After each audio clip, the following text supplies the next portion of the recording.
Hey everyone, have you ever tried to hold in a massive sneeze? You know the feeling. Your nose starts twitching, your eyes water up, and then, achoo! It just explodes out of you. Well, get this, that explosive sneeze you just let out is a biological rocket.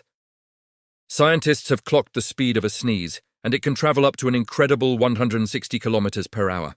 That's faster than a cheetah, and it's definitely faster than the speed limit on most highways. Imagine tiny droplets launching from your nose at that speed. It's pretty wild when you think about it. So next time you feel a sneeze coming on, remember you're about to unleash a tiny, high-speed hurricane. Just make sure to cover your mouth. Thanks for watching, and don't forget to subscribe for more amazing facts.